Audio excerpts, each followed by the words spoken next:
Okay, we're starting in 5 seconds.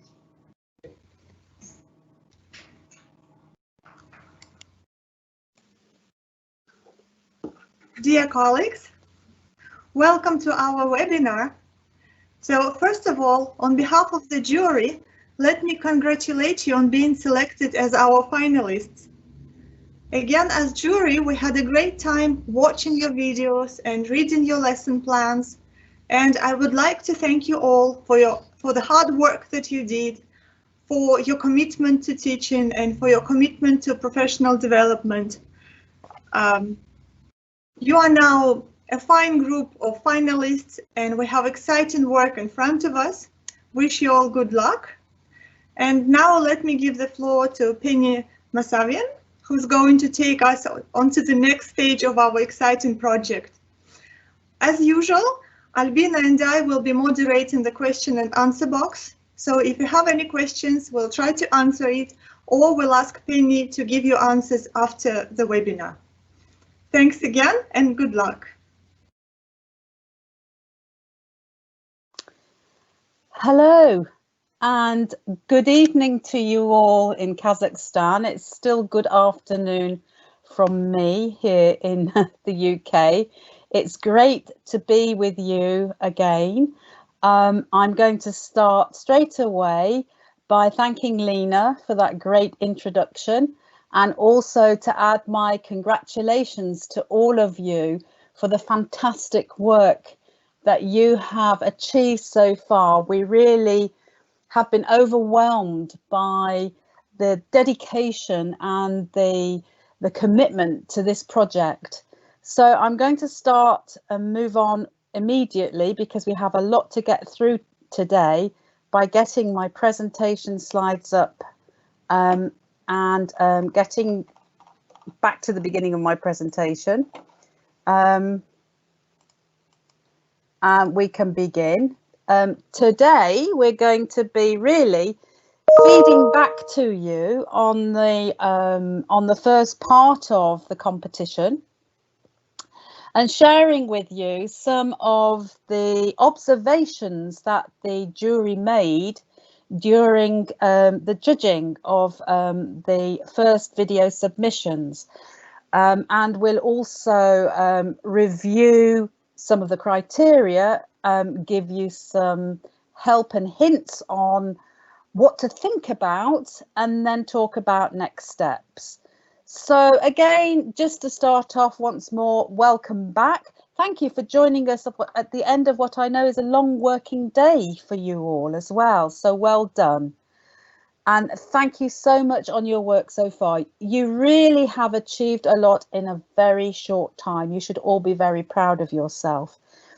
And just building on what Lena said, it was indeed a very difficult decision for the moderation team in choosing the 30 finalists. It was, I can even say it was a challenge, just for the sheer volume of submissions, which indicates what a great interest there is in this project and a project of this nature. It's obviously very important to you all, to teaching in Kazakhstan, and we were absolutely bowled over by the varied topics and the styles of delivery, the content. It was all amazing. Just to briefly go through how we looked at your videos, and these are key areas for you moving forward as well. The moderation process included these elements. We looked at the content very closely, and what you chose, what you decided to include, and the range of what you included. We also looked at your instructional plan and tried to deconstruct your thought processes behind your planning from end to end. So it was from the starting of planning right through to the video clip and what might happen afterwards. We also looked obviously at the technical aspects of the production, not just about where it was on YouTube and what you used, but also for things like where you positioned yourself on camera, to lighting, sound, how you use text, and also the incorporation of third-party tools like Quizlet, Padlet, Kahoot, and a full range of other instructional tools. We call them third-party tools, and I thank you as well, because I learned about several new tools that I didn't know about, so it was a great learning curve for me.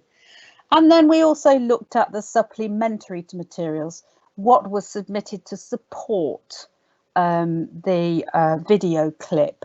And those were things like handouts and other materials that would help your learners when using the videos. So those were our four sets of criteria. Those are four sections.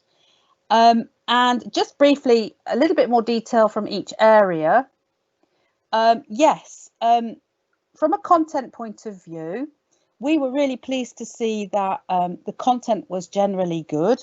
They were British Council resources, and the content was generally well chosen and appropriate. However, they're coming out of that moderation. There are several areas to consider, one of which is learners' levels of English. We had some teachers who obviously found a fabulous resource. However, some of the resources chosen were below learners' levels of English, which could result in boredom or reduced levels of motivation. And it could also result in learners losing interest because it's too difficult. Topic choices. Now, this is going to become a theme throughout my presentation today, because we're going to spend some time thinking about the topic choices in relation to the Kazakh Schools English programme. The topics related loosely to the Kazakh School English programme, but we do need the content to reflect much more closely and much more precisely the content areas that are specified by the School English programme, and we'll talk about that shortly. And then finally, the quantity. The enthusiasm of our teachers, very, very evident in the video submissions. But I want you to hold this thought in your mind going forward. In terms of quantity, less is more. 10 minutes is quite a long period of time for a video, but the principle to keep in your head is that less is more, to keep the content of the video to a minimum.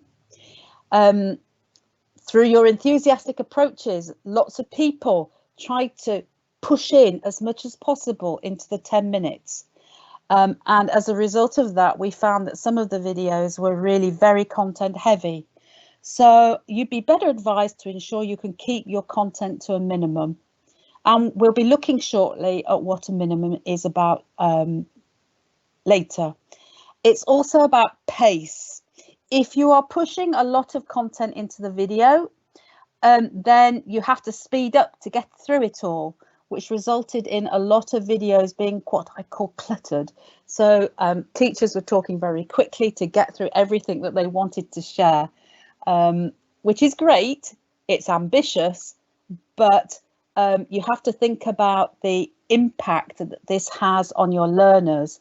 And it's only through practice of putting videos together that you'll get to learn about what is the right amount of resources and what the pace should be. It's all about practice. So let's turn now to a little bit of feedback on the instructional plans that you shared with us. You shared with us a lesson plan. This is a very important element of our competition.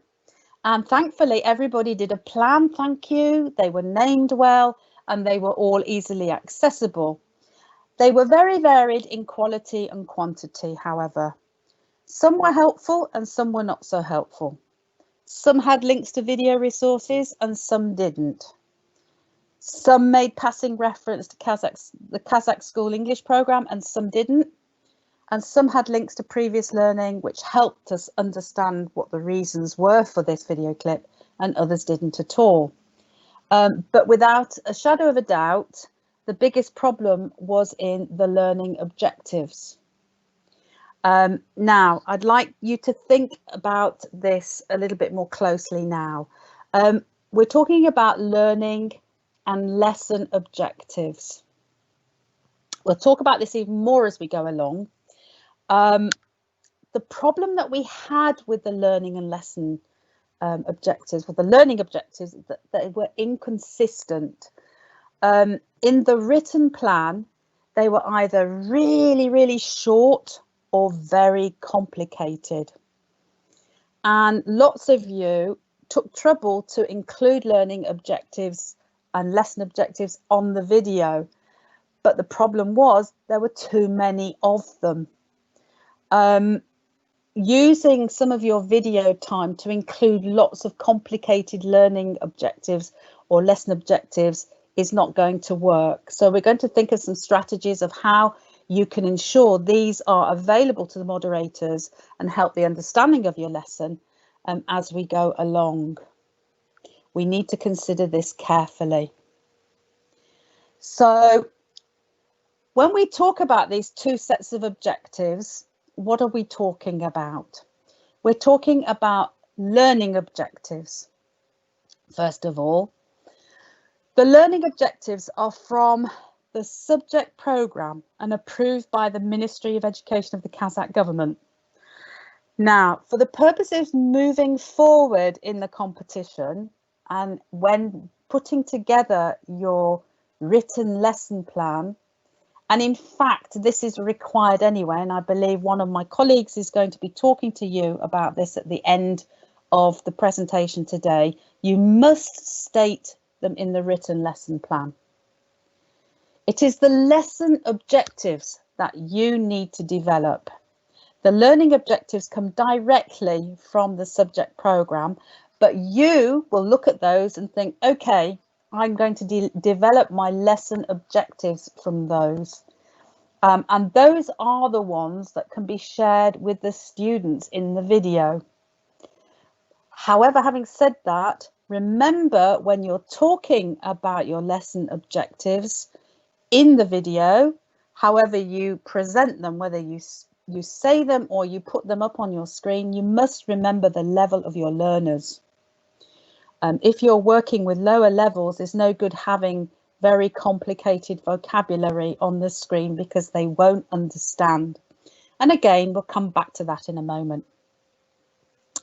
And there's a little note there for you that tells you that primary schools are advised to use can-do statements. I'm sure Albina will clarify that for you at the end of the webinar. So a little bit of feedback on technical production. Thank you everybody for making all the videos available in the YouTube space as you were requested to do. Thank you. However, only some included the video description and relevant links in the description section of the submitted YouTube video. So by this I mean that there were resources to go with your video, maybe a Padlet or a Kahoot, but I had to go back to the lesson plan and find it. Do remember that your YouTube, your students will be watching your video and won't necessarily have access to your lesson plan. And so it's really, really important that if you want your students to stop the video and go off and do a Padlet or a Kahoot or whatever, you should include the links within the YouTube area. The clips varied greatly in quality, length and style. But overall, we were very impressed by the good skills that you demonstrated. Some were highly imaginative, and there was some good use of music and animations. However, there's lots of areas that need improving, and we'll talk about those. In fact, in terms of the technical production, we'll probably focus more on that in webinar 4, but I wanted you to have some feedback at this point. So other key issues included Please don't share your personal desktop. Please ensure that if you have a PowerPoint that you present in presentation mode and you don't give the edit screen in the video. Very heavy lesson objectives. Just take a look at that particular picture. How easy is that to read? Okay, if this is aimed at grade 5 or grade 4, okay, would a grade 4 student know what phrasal verbs are? Would they know what differentiating phrasal verbs from verbs in language practice means? Autonomous work. Okay, you have to think very carefully about the lesson objectives you're presenting on the screen. They have to be accessible to the people who are going to use your video. And just have a look at the presentation of that particular slide as well. Look at how the writing lies over the pictures. It's what I call very busy. And the other thing to remember is that links are great. It's great to ask your students to stop, to pause and try a link. But a link in a YouTube video won't work.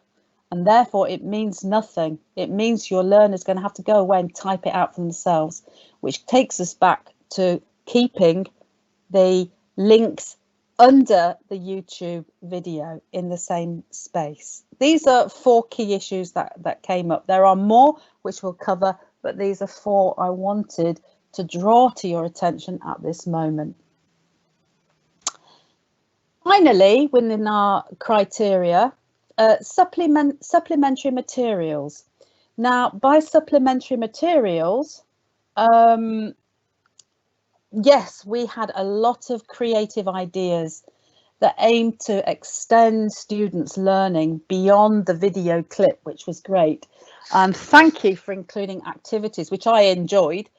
You had Padlet activities, Kahoot activities, and as I said before, I learnt about new tools and games, etc., that students could try out. So thank you for that. But links weren't always shared in the YouTube area, and that made it difficult to find. I had to go back to the lesson plan and look for the extra materials. Nobody decided to use transcripts to supplement their videos, but that's fine. However, worksheets would have been nice, but no handouts were made available. Something we can think about as we go through into the next stages. Thank you to those of you who did think about asking your students to pause the video, to stop the video, to go away and do the exercise for themselves. That was a great idea and something we'll build on as we go along. Now, in terms of assessment opportunities, this is a difficult area of planning, and especially when using video clips. Thanks to those of you who included assessment opportunities, some of you were checking learning throughout. Again, telling students to pause the video to go and complete exercises in places such as Padlet and Miro, and undertaking active peer collaboration in WhatsApp. It's a great way to assess. So some of you did think about it, and very successfully. Okay, so those are the main feedback areas. If you've got questions, I hope you're asking, do put them in the Q&A. I'll try and answer them at the end. So moving on, we're going on to stage 2 now, and we're just going to pick up on some of those key points as we move into the next stage of the competition in the 4 criteria areas. And I really wanted just to ensure that you all know what the moderators are looking at in terms of the criteria. So under content, this is what we were using. These are the things that we're looking at. The content of the video is accurate and up to date, and that it's at the right language level for the learner. We need to know that it's age appropriate, useful and free of all bias and stereotyping, and that the content is selected from the British Council's range of resources. Remember that less is more, okay? Now then, in the final one talks about the British Council's range of resources being correctly referenced and acknowledged. Lots of people were doing a fantastic sales pitch for the British Council, saying that what a wonderful range of resources it is, which we know it is. There is so much available. However, you don't need to use your video time to do that. A simple reference within the video and also within your lesson planning will be sufficient. So do remember that you don't need to tell everybody how wonderful the British Council is, although you can do, I guess. Okay, in the instructional plan, this is where there is the most criteria. The key criteria, one of the most important things we need to remember at this point, is that the learning objectives are sourced from the Kazakh Schools English program. We must ensure that the videos that we produce moving forward fits at the right part of the school's program in terms of strand and unit. You also need to have clear lesson objectives. The learning objectives are completely different to the lesson objectives. Okay, and in your instructional plan, you will contextualize the learning, how the video clip fits in with the learner's program of study, where it fits in with the relevant unit from the Kazakh School English program. Okay, I can't stress that enough. It's so important. Obviously, you all achieved a very high score on this, the motivating introductions to stimulate interest, with lesson goals made clear at the start of the clip in language that the learner will understand. You don't have to have overlay. You can speak your your lesson goals. However, remember the level of your learners, okay? And remember to present at an appropriate pace. We need to see a suitable number of tasks. Lots of people would interpret that, oh my goodness me, I've got to put in 10, 20 tasks in a video. No, you can just put in one task if necessary, as long as it meets the lesson objectives in relation to the learning objectives, that will be fine. But do make sure age appropriate, clear, and also think beyond the video. It's not just about the video itself. How can the learner apply the new knowledge? What can they do with that after they've watched your video? You also need to ensure there are appropriate pauses and stops that ask the learner to reflect. That means looking into your camera and saying, stop the video now. It's a bit strange, really, because you can't see your audience, but it's standard practice if you want your students to go away and complete an exercise, to ask them to pause the video. It's also standard practice to ask them to rewind the video if you need them to listen again. So you need to ensure that you're putting in pauses and stops that ask the learner to reflect on what they are learning and to put what they're learning into practice. We also ask you to think about feedback where appropriate. That can be included in the video. Again, this is another difficult area, because saying to your learners, great job, well done, is fine, but we still have to ensure that that is extended to the learner knowing and realizing that they've met the learning objectives. So that may have to sit outside of the video clip. And then finally, the items used for visual depictions fit the learning objectives. The British Council resources help you with that. And the video is conducive to learner interaction and promotes active learning. And that includes thinking about, what do my learners do before they get to this point? I'm going to give them something in a video, and then I want my learners to go off and do something else that relates to the video. So that criteria is the longest. So the importance of planning cannot be stressed enough. And it's in thinking about your planning, it gives you the chance to visit and revisit what you're hoping to do, to practice, and then that's what helps you to get better at video production. So with the production technology, these are the criteria. We're looking for a well-planned video that is organized and structured well. The technology is transparent, that it's realistic, that you vary the delivery frame.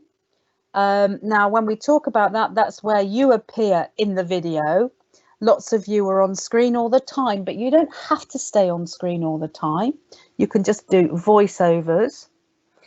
Remember the vocabulary of narration, the levels of your learners, and also the pace as well. The speed and the delivery is slow enough to be understood. And take care with sound and music as well. It's best to leave music out, really, if you can't put it across your video successfully. Lots of the British Council resources have songs or music put in there as well, so you don't have to worry about it. And then the supplementary materials. These is what we're talking about in terms of support materials. Excellent use of all the third-party tools. You might want to think about producing handouts to support the purpose and objectives of the video. But again, we need to be sure that it is mapped to the relevant stage within the Kazakh School English subject programme, and that any links to additional materials are clearly signposted in both the video and the lesson plan, and that you make reference to them in the video clip. I can't remember the name of the lady who did it, and one of the teachers at the end of her video referred her students to her Padlet wall and literally pointed, "You'll find the link below." It's as easy as that. Okay, and all of those criteria, which will be available to you to review, are rated on a score, and these were the scores that we used.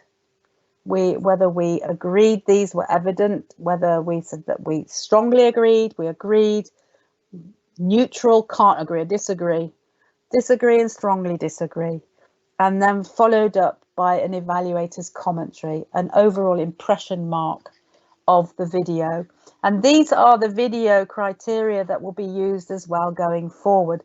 So it's worth going through them. It's worth you keeping those criteria to hand as you start to think about the next step of the competition, because this gives you a handy checklist. Have I done this? Have I put the links in the YouTube space? Have I just simply referenced British Council resources on my slides? Have I ensured I'm speaking at the right pace? Yeah, if you keep these criteria to hand, you can give yourself a good checklist that you're meeting everything that is required. So what we're going to do now is we're going to focus mainly on the two first sets of criteria at the beginning of the second stage of the competition. And this is kind of like the planning and preparation, or the preparation and planning and preparation. And so we want to take your focus back to those first two criteria areas, which is the content and the instructional plan. So forgive me if I'm telling you what you already know, but just to reinforce what we've already talked about today, content is king.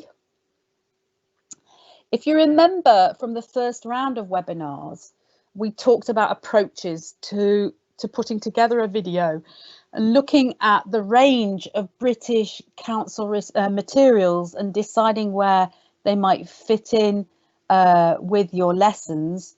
You can either go in that way by going to the British Council resources and thinking this might fit in at this particular level.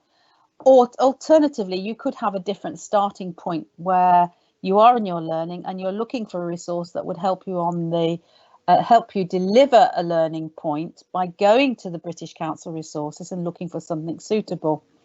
It's up to you.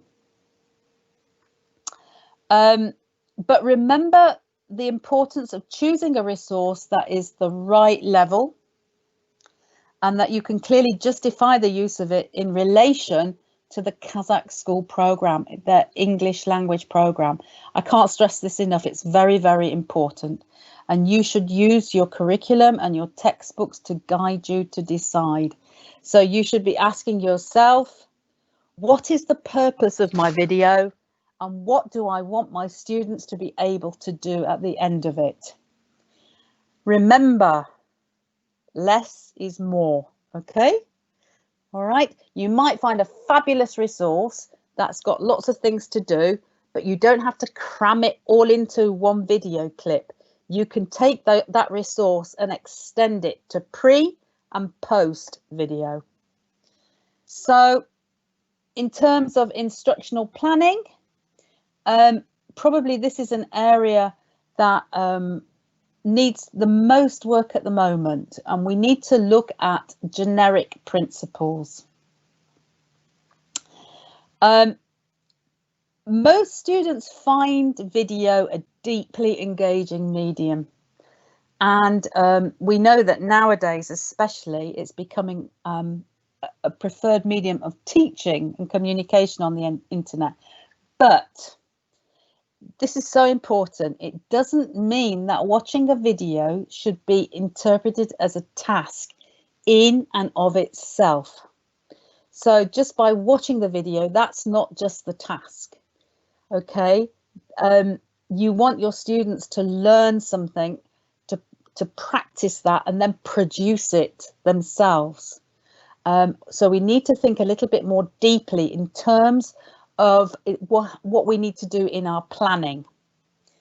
So if you really want students to engage with and learn from viewing video, you need to give them tasks which guide and develop, support their understanding of the content. And this means thinking about pre-watching tasks, while watching tasks, and after watching tasks. Okay, it's really important to ensure that your students have read and understood the tasks before they start. If they're trying to do something while watching the video, their attention will be taken away from the visual of the content. Okay, if you set the task after the students watch the video clip, they've got no reason to watch. So you need to assign pre-watching tasks, making sure that students have read and understand what they've got to do, and then let them watch the video. So in this regard, and for the second round, we're looking for evidence of not just a clip on YouTube, but use of tools that offer and demonstrate pre-learning activities that link to the video itself, with a space for students to check their understanding. It was shown in part in the first round of the video competition. Lots of you used Padlet, Kahoot, Quizlet, Learning Apps so well, to name but a few areas. Let's just give you an example of how this might work. So this is the pre-instructional planning, and I'm thinking, right, okay, my focus for this session is writing, okay? The first thing I must do is to go to the Kazakh School English Program document and look at the strand, okay? These are my learning objectives. This is what I need to do. I need to help my students learn writing, planning, writing, editing, proofreading at text level with support. These are the things that I want them to do. Okay? Just take a look at that. They'd be very, very familiar with you, for those of you teaching grade 5. So on the lesson plan document, those are the learning objectives, but they shouldn't feature on the video itself. Ask yourself why. Would a grade 5 understand the terminology? Coordinating connector? No, they wouldn't understand that. Coherent paragraphs? No. But that's good for you as a reference. You know this is what you have got to help your learners to achieve. And so I'll check what that means exactly in relation to my learning objectives. In the document, in the Kazakh guide, in the ministry guidance, this is what it tells you to do. Okay, I'll just push those onto the screen. There's a lot of them. Okay. Yeah. That's from the strand of writing, grade 5, okay? So this is what I need to cover with my students. I've got nine learning objectives there, okay? And I've got 10 minutes of video. Can I do that all in 10 minutes? No, I can't. I've got to be selective. You might wonder even if teaching writing via video is even possible. I'm going to play a short clip now, which will give you some colleagues talking about teaching and writing using video and online. Okay, so I'm just going to play this for you. I hope you can hear it.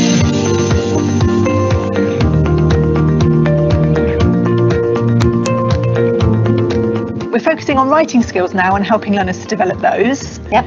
And probably it's very much the same as in a face-to-face classroom. The actual writing would probably take place at home. So you'd set it as a homework task. But as in a face-to-face classroom, the setup of it would need to be in the class. So if you're doing I don't know, they have to write a description of something or they have to write a letter, you'd provide a model during the lesson. Maybe you'd give a reading comprehension task for them to do. You'd talk about layout, you'd talk about the way the thing is organized, text structure and so on. And you might do some language input during the lesson. For them to be able to produce that writing task. And of course, there's also the issue of sub-skills. Do you want to talk a little about writing sub-skills that you might develop during the lesson? Yeah, well, you might, for example, focus on punctuation or linking ideas or helping learners to, I don't know, use a wider variety of vocabulary, a word order or something like that. So you might do a little bit of practice of writing, mightn't you, in the classroom? Sure, things like formal, informal, register. Exactly. Formal, informal language, you know, which is appropriate for which type of letter, for example, or email. Absolutely, yeah. But like you say, the main writing task will probably be done at home. Yeah, but then as a follow-up to it, in the next lesson, you'd do some stuff on feedback and a little bit of correction, wouldn't you? You would, absolutely. So you give feedback, and I think what's great is when learners are using technology to write rather than by hand, as a lot of learners do in face-to-face classroom. You've got learners sending you a Word document with the text on, so you can do quite a lot with that. There are quite a lot of ways that you can give feedback, written feedback and also oral feedback as well. Okay. So what did Lindsay and Marie-Therese say about teaching writing online? What happens at home? We've got the actual writing happening at home, but in the video, you can set up your learning. You can model the language input. You can do reading comprehensions, talk about layout, organization, text structure, think about sub-skills, vocabulary, and register.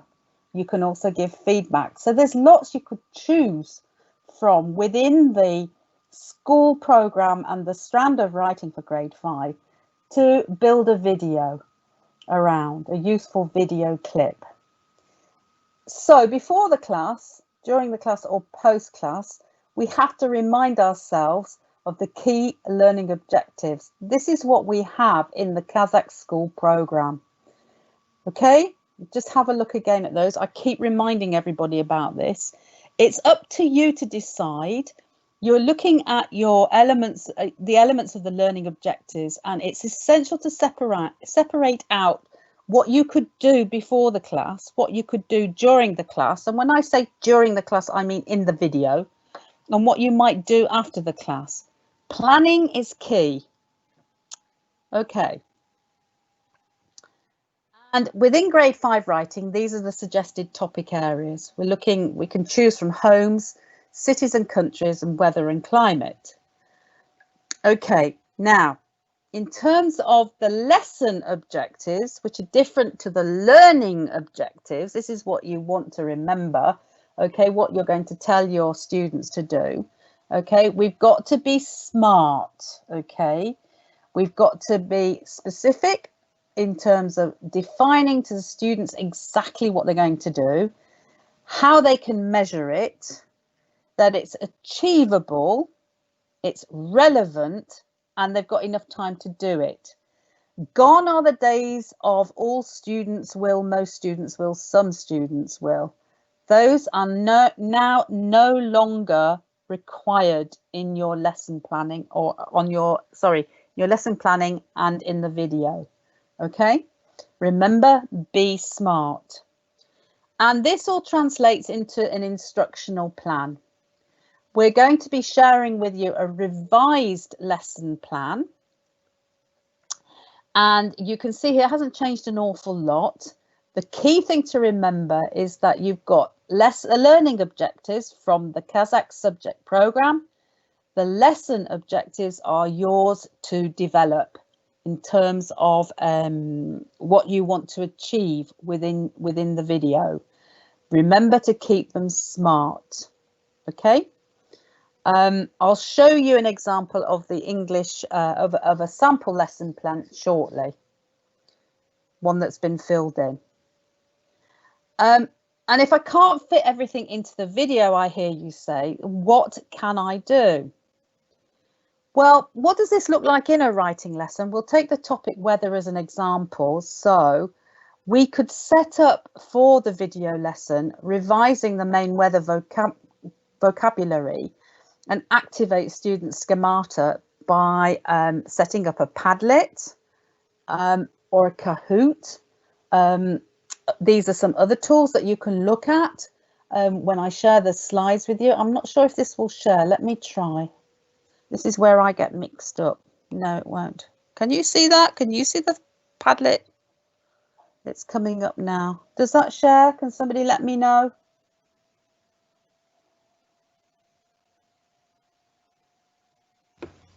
Can you see that, Danielle? Not yet. Not yet. Let me just try stop sharing and hold on a second. Sorry, guys. Teams has a mind of its own sometimes, doesn't it? It does, yeah. Right, so there's my Padlet, yeah? Okay, do you know the names of the weather? Okay. Yeah, we have it now. You've got it now. Okay, so I have got some nice pictures of the weather there. Okay, and then I've got the vocabulary that I want them to know. Whoops. And then a little task. What's the weather like where you are? Write some notes about the weather you are today. Take a picture from out of your window and share the weather. Okay. All right. So you can get them working before your class. These are obviously British Council resources. Right. I'm going to stop sharing that and go back to my presentation. Okay. So we want to go back here.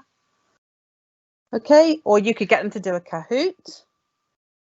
The video lesson itself is my learners have prepared for the lesson. They've reviewed the key vocabulary and are thinking about the weather as a general topic. My focus is on writing and I want them to plan, write, edit and proofread at text level with support. I might also want them to write a sequence of short sentences in a paragraph. That comes directly from the Kazakh school program. So I could make a video to review the pre-lesson tasks and check learning of new vocab, use the British Council resources to do a gap fill exercise to check students' understanding, ask learners to read the forum posts on a British Council resource and turn it into a comprehension task, and then ask learners to plan, edit and write a forum comment themselves. This is what it looks like.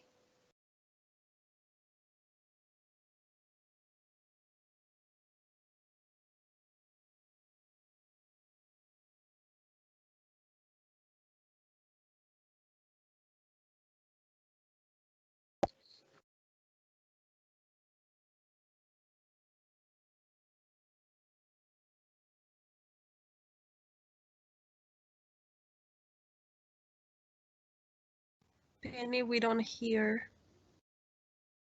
Can you hear it? No. Okay, hold on a second. Sorry. Hold on, guys. So sorry. The joys of technology. On our weather vocabulary, Can you hear it? we're also going to be thinking about Yes, writing. we can hear now. Great. So let's start. Did you do the Kahoot quiz? Did you try it out on Padlet? I'm just going to see how much you can remember. Go to the next slide and do the quiz. So here we are. Here's a little test to see how well you remember the words you learned before our video session today. It's a gap fill. I'd like you to try to fill in the missing words in the sentences. Let's go. The sun is shining and there are lots of clouds in the sky. Today the weather is...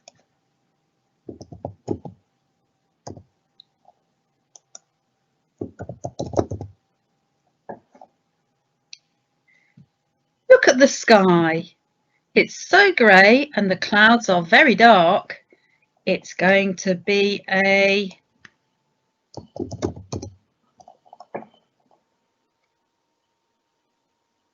It isn't raining today, but there are lots of clouds. I think the weather is going to be...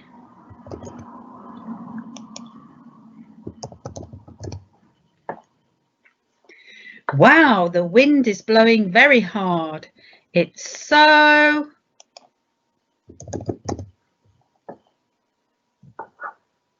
Okay, when you've filled in those gaps, check your answers. Well done, 6 out of 6.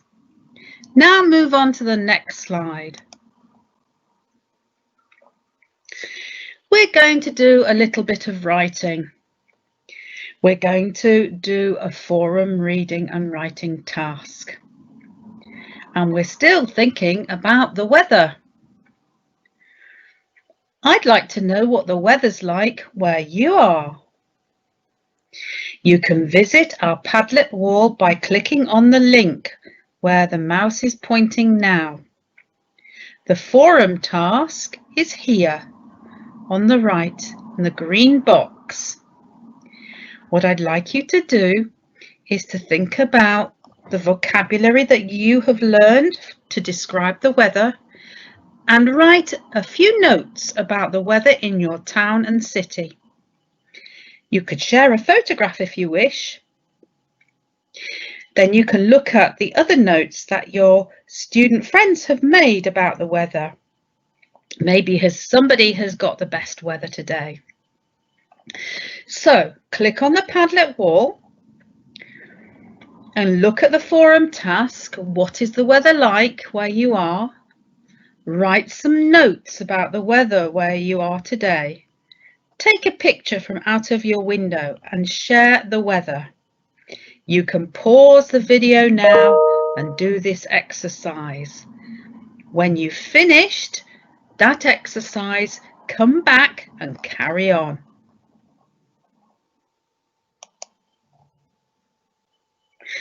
Okay, welcome back.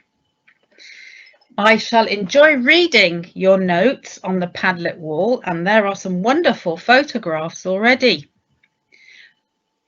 I still like you to do a little bit more writing.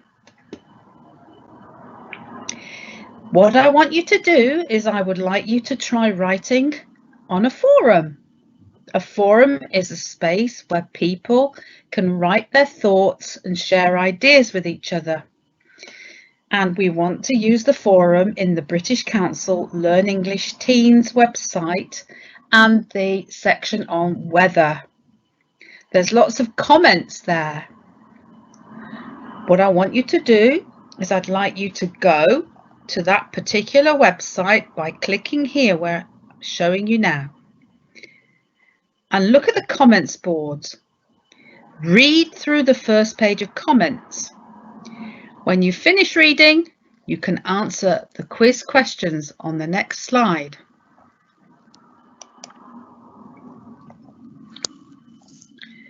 Hi. So, you read the forum comments. Here are some questions to see whether or not you understood correctly. One of your friends on the forum, Zuka, says the dry season starts in which month? In August, December, or February? If you're not sure, go back and read again.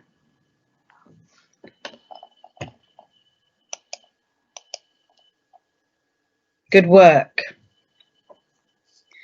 Okay, another friend, Hudang123, talks about the temperature.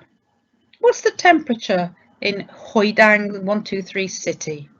Is it 45 degrees, 15 degrees, or 30 degrees? If you aren't sure, go back and read Hudang's forum comment again.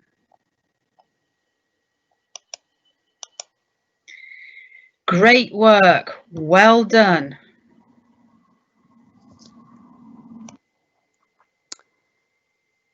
Okay, so you can see from that particular, oh, sorry, no, don't want to do it again. Right, that particular clip gives you a sense of how simple it needs to be. I haven't actually shown a British Council website per se, but I send my students off to the website to look at the forum, and I've used the vocabulary from that particular resource. Now, could I have improved that clip, I wonder? I didn't speak, I wasn't visible on all of the different slides. So, but did I need to be there? Did I need the whole British Council website on view? Did I need the whole series of learning objectives copied from a curriculum? No. There were 3 very simple tasks, and that already took up 5 minutes. And I've still got plenty of materials in that particular resource to think about, to take it even further. Think about what I was asking the students to do. The objectives, the learning objectives, to get them to write, okay? And that's what they were doing. They were writing. They were writing on a Padlet wall, and they went away and they wrote a forum answer. So I was achieving those objectives. So it's going on to post lesson. I'm a bit conscious of time. It's really important that any viewing and comprehension work students do is followed by some form of activity to help them embed what they've learned. So thinking about what I did in that clip, what I asked them to do was to go off and write a forum activity.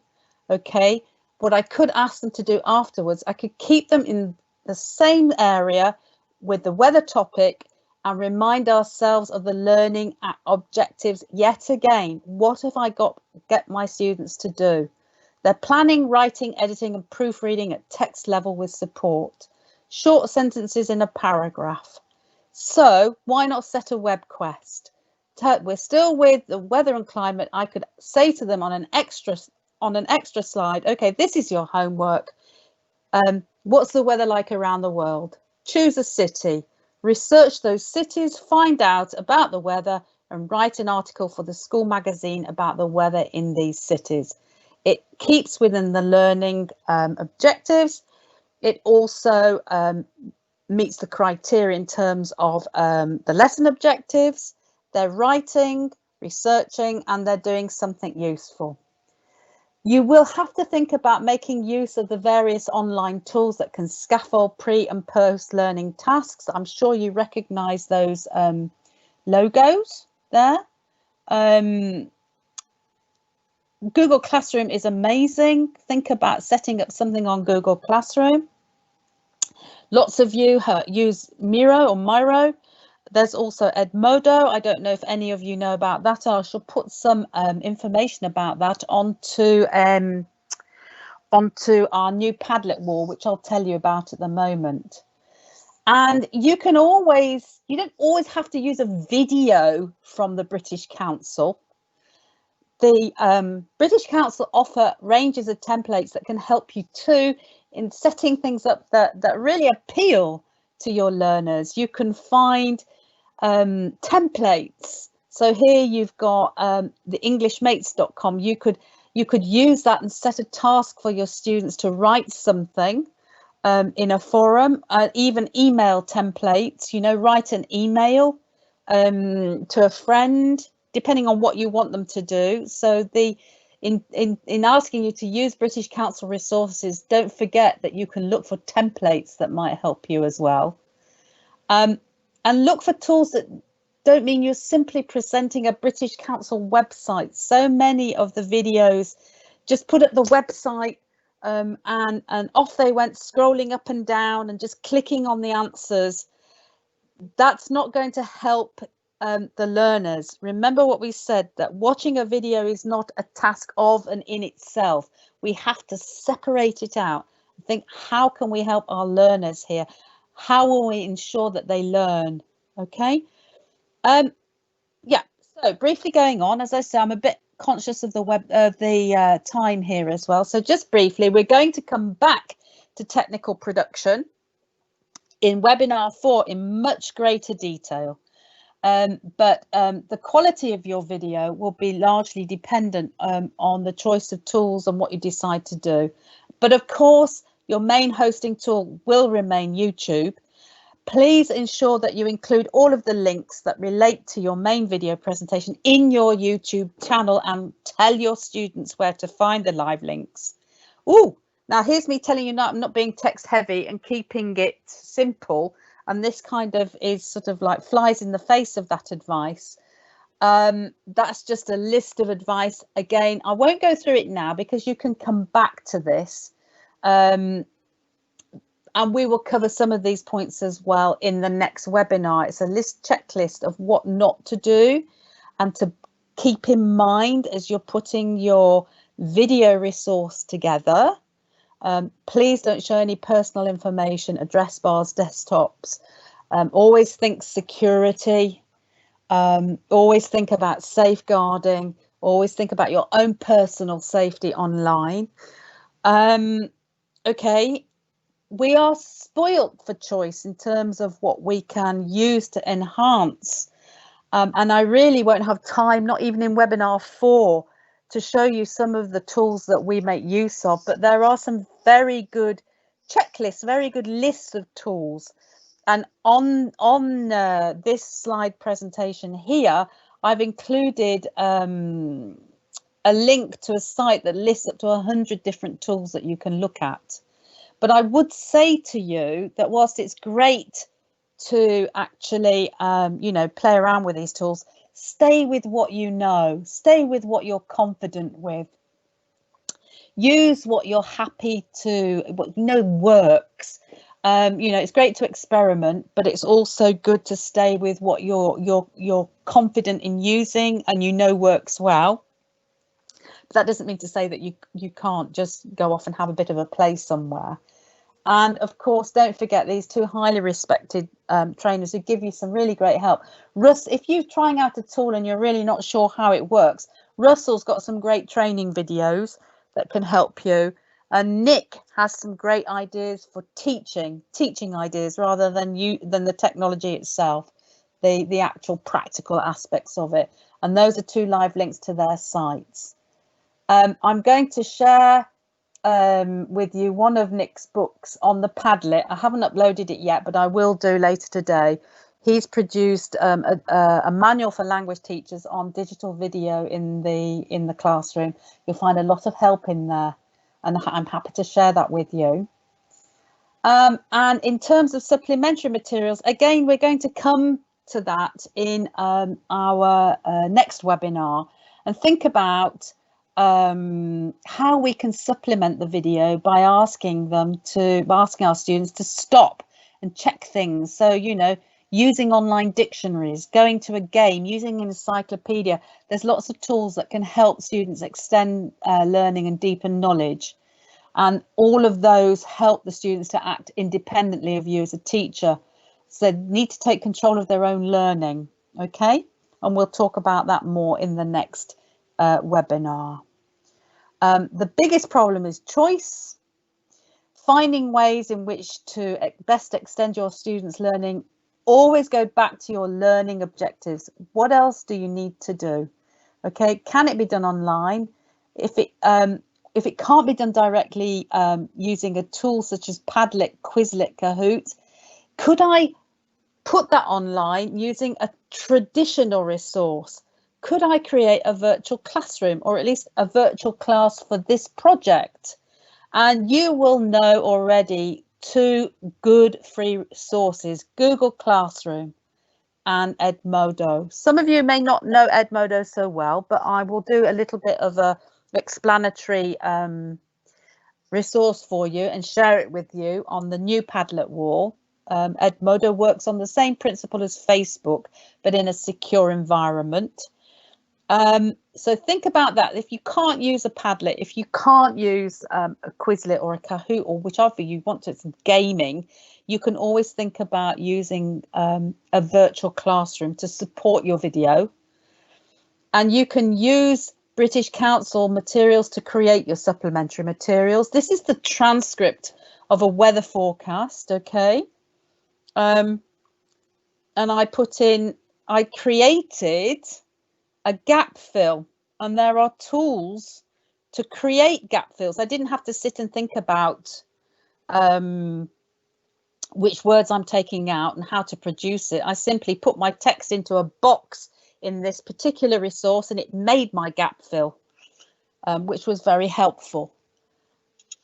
Oh, I can't play it. Sorry, we'll carry on because we're just running out of time slightly here, but you'll be able to play that for yourselves and listen to it. So before I hand over to Albina, who wants to talk to you, these are our next steps. We are going to have another webinar next Tuesday. I'm not sure what the time will be, but I'm sure that our colleagues at the British Council will let you know. And then you can start thinking about what you would like to do now, and start planning, because we focused today on planning. And then after that, we're going to give you a little bit of time to record the videos. And between those times, I will be working with you in small groups of 5 to 6 teachers. We'll divide you up into groups. We're going to have webinars together, or meetings together, if you like, rather than webinars, where we actually get to talk to you and see you. How wonderful. Okay, just looking at how you're getting on and giving you some advice.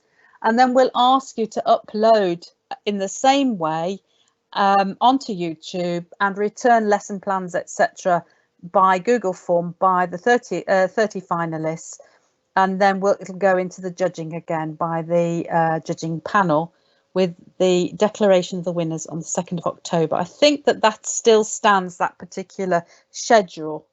I've got a little bit of homework for the next webinar. Think about your topic area. Go to the Kazakh School English subject program and look at the relevant areas for, oh, look, it dropped off there. This is what not to do. Look at the relevant areas for your subject. Yeah. Okay. And bring to the next webinar, think about what it is you want to be doing in your next video. Okay. We're going to have a new Padlet wall as well. It's the finalists wall. So you can find the link there. There's a QR code for you if any of you have got your phones now. And keep an eye on that over the next few days, because I'll be adding things to that as we go along over the weekend and up to the next webinar next Tuesday. So we'll go to Q&A. I don't know if Albina, do you want to come in now and talk to people? Yes, I think it's best if I can join now, and then after Please, that. yes, welcome Albina. I'll hand over to Albina, who's going to talk to everybody. Okay, thank you. Okay, go ahead. Can you see my slide? Yes. Yes. I can. So, dear colleagues, I just wanted to make sure that everybody follows what we are trying to see in your video lesson plans, because we realized that we have some teachers who don't work at state schools, so you don't probably know, and we've seen today some question asking about that too.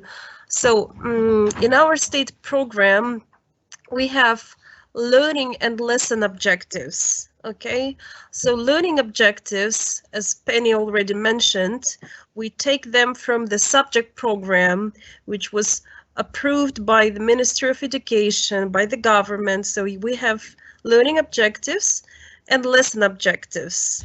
Lesson objectives, it's written by a teacher using SMART model.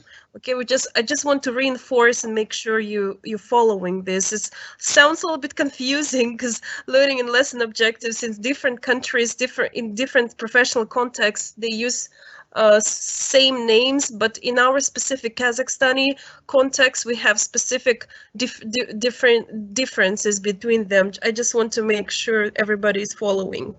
So again, learning objectives, we take them from the subject program. They're fixed. You don't change anything. You just copy and paste into your written plan, okay, from the subject program.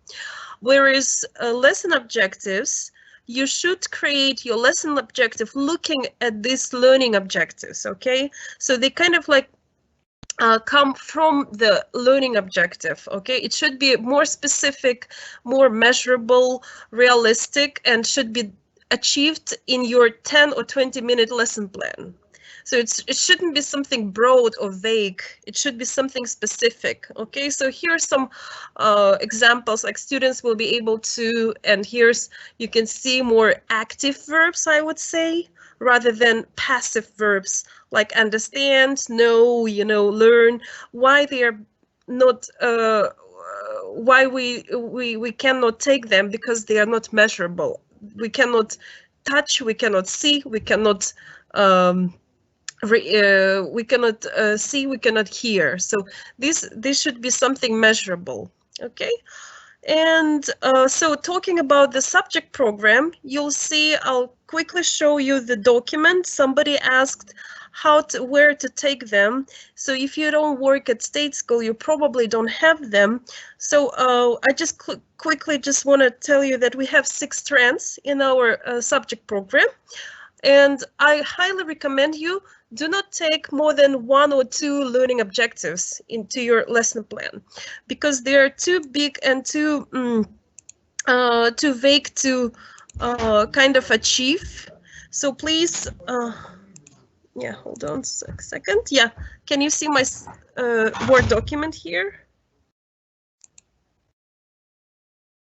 Can you see yes, we can. Yeah. Okay, so this is the subject program. So this one is specific for 5th and to 9th grade, but we have 4 subject program for primary school, for secondary and high school. So you need to go to this subject program and basically find your grade you're interested. Let's say we're gonna open the 5th grade. Grade 5, you see here, and here is term 1. If you are going to make your lesson for term 1, you need to choose first unit you're interested in. So I may be interested in this home and away, and I want to choose a few lesson objectives, learning objectives for my lesson plan. Let's say I'm interested in reading and maybe in listening, let's say, and you just copy this learning. You just copy what I did. You just copy these learning objectives from the subject program to your lesson plan, and then from this you should make your lesson objectives. I hope I didn't confuse you even more, but maybe you can take a look at the subject program. Penny, do you think we will be able to put these subject programs to that Padlet? Is it possible? Surely. Yes, with pleasure. Okay. Yes, we can put them there. I was just going to, as well, if you like, Albina, just share a lesson plan with that section of it filled in. Okay. So if I open my screen now, okay, if you can see that. So can you see this? This is the lesson plan template that we will share with teachers. Yes, we see that. You see that? Yes. So, yes. So here you go. We've got 5th grade. This relates to the little video clip. Okay. Now, the learning objectives here, okay, these are taken from the Kazakh subject program. This is taken directly. It's just a simple copy and paste exercise, yeah? And I've put all of them in here, but I probably don't need all of them. But I will take some of those out when I have finished writing my lesson objectives, okay? These are the ones that maybe, I think we need to add this in, or I might have done it. These have got to be smart, yeah? Okay? Yes. Okay, so I've said that. What do I want to achieve in the lesson? Well, I want my students to practice reading and writing weather vocabulary and read and practice writing weather vocabulary from British Council resource. Then students will write some notes about the weather in their town. They'll read forum comments about the weather, and they plan a written response, yeah, response to one of the forum comments. And then I go back to my learning objectives. Yes, it covers the planning, the writing, maybe not the editing just yet, but I've covered some of those objectives. Yeah. Okay. Would you say that's fair, Albina? Yeah, but I think the only one objective should be there. So yes, yeah. So I don't need all of these because I can't put all of this into a 10-minute video. So my focus for the video, okay, what I want them to do, I can take all of these out, and that's it. There you go. Planning, writing, editing, proofreading at text level with support, because this is my kid. This is what I'm going to do. They're reading the weather. They've done some vocabulary work, but this is what they're going to do. Plan a written response. So they'll plan it, they'll write it, they'll edit it, and maybe they share it with some other students who will read it and give feedback covering proofreading. Yeah, and that covers my lesson objectives. Will fit in with one area of the learning objectives from the subject program. Yeah. Okay. Good. Yeah. Okay. So I'm conscious that we've gone over time, and that all the lovely people in this webinar have done a long day's work at school. And it's much later in Kazakhstan than it is here in the UK, but I'm happy to take any questions at this point. Hello? Are there any questions? Yeah. Well, first of all, we have some comments from teachers who say they're very happy to be finalists in our project and they're happy. They're also saying they are learning a lot through the competition, as we all are learning. Then there were questions about this Kazakh school English program that Albina clarified where we can get it. So it will be posted on the Padlet. Yeah. Then we also had a question, are we writing plans for students or for the jury? Well, probably means for teachers. Yeah. So we write a lesson plan for teachers and we create a video for students. Yeah, will that be right? That's right, yes. The jury will be looking at the whole thing holistically. Yes, the lesson plan is for teachers and the videos for the students. That's correct. Yeah, one of the teachers says, can you name the tool used to record penny sample video lessons? Oh, I didn't put that in. Yes, it's called H5P. It's called an H5P tool, and I'll put the link to it on the Padlet. Okay, thank you. Okay, yeah, I'll put that up there. Yes, for sure. H5P. Yeah, we also have one question about the video and the transcript. You mentioned in the presentation that teachers did not put the transcript on. Yeah, and you said it's okay either way. So there is a comment about, they ask you to clarify, what did you mean when you said to use the transcript? Well, if I can go back to my presentation, yeah, the transcript in a video is a very rich resource for building different exercises. Let me just see if I can find the right slide before I share it, because it's a bit later on. So there wasn't any evidence really. I mean, some teachers showed the transcript in the video, but it wasn't really exploited, if you see what I mean. It wasn't kind of taken out of the British Council resource and thought about in terms of what I can do with this. And I think it was towards the end. I didn't quite have enough time to do it, but I can show you now. Just a minute, I'm just finding it. 1 second. Sorry, guys. Sorry. Here it is. Right. Let me just share my screen. I need to. So what I was talking about was this, really. No, not that. This. Okay.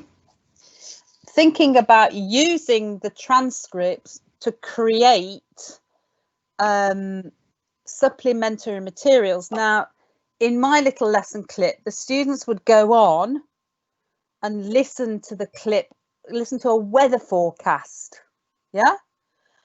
And rather than just show them the transcript, okay, I took the transcript and turned it into a gap fill.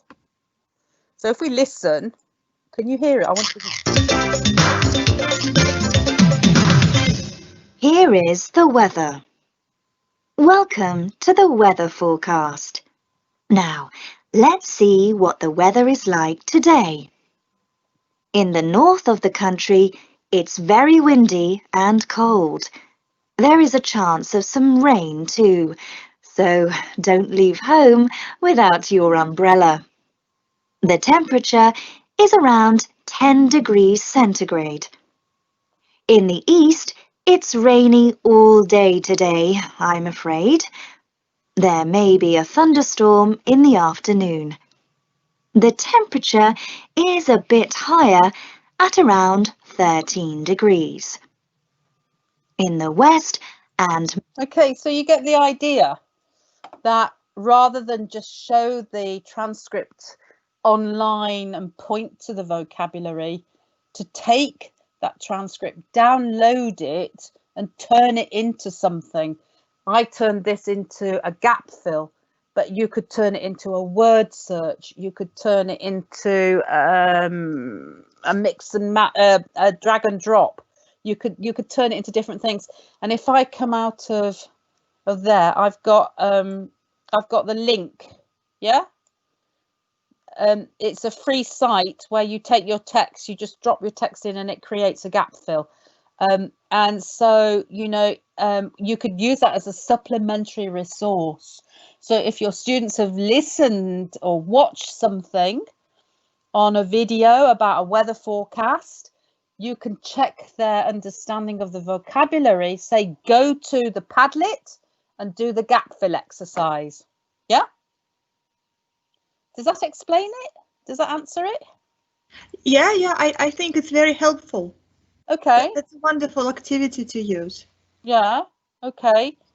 I'll put all the, obviously I'll share the webinar slides and you can have a look at some of the links on there. I've put all the links in for different tools. That's the thing. The problem is that there's so much choice. There's so many tools and you can get bogged down in, oh, this is great, I'm going to use this, but you've got to let the teaching lead. You've got to let pedagogy drive the technology, not technology drive the pedagogy. So I'm guilty. I get very carried away. I do. I put my hands up. I do. I get very carried away with it all. But yeah, I think we all do. Yeah, carried away with technology because there's so much fun when you start using it and you just can't stop. I know. And you get distracted. You go off to all different places. Yeah. Are there any other questions, Lena?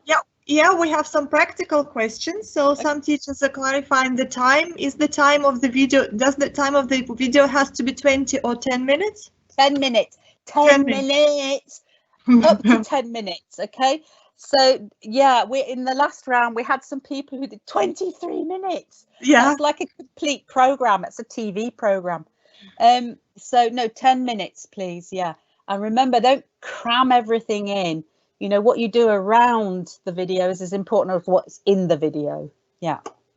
10 minutes. And then there is a question about tutorials. So Nazim says, we will create lessons in groups of 5 and 6, as Penny said. Yeah. Thus, the result will depend on all members of the group. So I think there is some misconception. You are still going to create individual lessons, right? I'm going to be working, right? I'm going to be working with small, well, we've got 30 finalists and we're going to have some tutorials with small groups. So I'm not sure if it's going to be one group working in breakout or whether it's going to, I think it's probably going to be separate tutorials. So I'm not quite sure what the timing is for that. I need to talk to Ardak about it, and we're going to do some work together in smaller groups, and that I'm so excited because I actually get to meet you then, which is really nice. Yes, it will be small groups of 5 or 6. It'll either be 6 groups of 5 or 5 groups of 6. Yep. Does that answer the question? Yeah. Okay. So, yeah. So Natalia is asking to share the link to the Padlet. The link to the Padlet. Yes, it's on my slides, isn't it? I gave a QR code. Just a moment. Oh yes, you need it in order to get into. Hold on a second. Where is it? There we go. Can you all see that? I don't know if everybody can use the QR code. So that's the link to the Padlet. Come and say hi. There's nothing on it at the moment. Come and say hi. Say, you know, who you are, and, you know, just say hello to everybody. And then keep an eye on it over the next couple of days, because it'll start filling up with different things to help you in your planning. Okay. Yeah, and we have one more question, but that's more for the British Council. Okay. So when teachers said they asked to provide postal address and I got a message that I will get my prize, have I got it right? Yes, you will get your prize. We'll ask the British Council to clarify the details for you. Okay. Yeah. Yeah. Okay. Okay, everybody. If you've got any more questions that you think about after this webinar, post them on the Padlet, because the Padlet notifies me when somebody's posted on there, and so I will always pick it up. And I'm very happy to answer questions. You'll get information about the next webinar, I'm sure, very, very soon. And I'm looking forward to it. And the next webinar, we're going to focus very squarely on the technology, and think about, you know, how we can capitalize on the technology. Oh, look, Inga's already there. Hi, Inga. Thanks for posting. Okay. All right. Thanks a lot, guys. I'm going to hand back to Lena and to Danya. Yeah, but Penny, there is one more question. Right. Okay. Yes, fine. Yeah. So the question is, the teacher asks, how can a writing task be assessed through a video lesson? If a teacher asks to write a short paragraph, how is it possible to assess it? You have to assess it wherever you've put it. Yeah. In a video, well, the idea, I chose writing because it's very difficult. I mean, writing is kind of like something you would avoid with a video. Feedback is a very thorny area in video, because you can't see the people that you're talking to, which is why the third-party support is really important, using things like Padlet and Kahoot, and using Quizlet and other tools, because you can only really feed back on that in that way on writing. It's very hard to do it in the video clip, but the video really is to use the resource to prompt the learning, and then the assessment comes in other places. Yeah. Yeah. Okay. Can I add here something about teaching writing? Yeah, with video, it's mostly you're gonna just really like just prepare them for writing. You're not gonna be able to actually do that writing. I think any skill you wouldn't be really be able to check anything, even if with speaking, reading. It's just a video, but you're gonna use it as a prompting, as Penny said, just preparing them. Yeah. Linking words, maybe you're gonna introduce them linking words, paragraphs, logical order, you know, so this kind of tasks just to prepare. And you actually can go to Learn English British Council website, and they have 4 skills there, and you can see the examples. That's the green website. And Yes. they can see the examples how they do teach writing skills via videos. Yes. Sorry. Yeah. It's difficult. You could teach writing skills via videos. The actual assessment is very tricky, you know, because you have to have access to your learners, what they've actually produced, which isn't part of the video. So, you know, you can ask learners to self-check by giving model answers on a video. So you could, for example, say, right, pause the video now, write. Okay, and then so when you finish writing, start the video again and put up a sample answer. But how are you going to know what that person has written?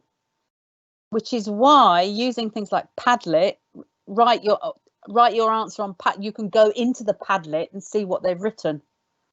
It's a good question, but it's quite a tricky area. Something to think about. Yeah. Okay. Good. Any other questions? No more questions, just comments. So Ekaterina says, thank you for the webinar. It was great. And then another teacher said, thank you very much. It's super useful and practical. I appreciate. And then Lilia says, it's become clear how to create a really high quality video lesson. Thanks a lot. Well, that's very kind of you. We've still got another webinar to go. And we'll be looking at more at the technological side of things as well. But bring questions, you know, it doesn't mean that we're not looking at planning or content anymore. So, you know, bring your questions, put your questions on the Padlet wall. I look forward to seeing you next time. I'm especially looking forward to meeting everybody in the group tutorials. That will be great. Okay. Yeah, thank you. Thank you, Penny. You're welcome, and take care, everybody. Sorry to have interrupted your evening.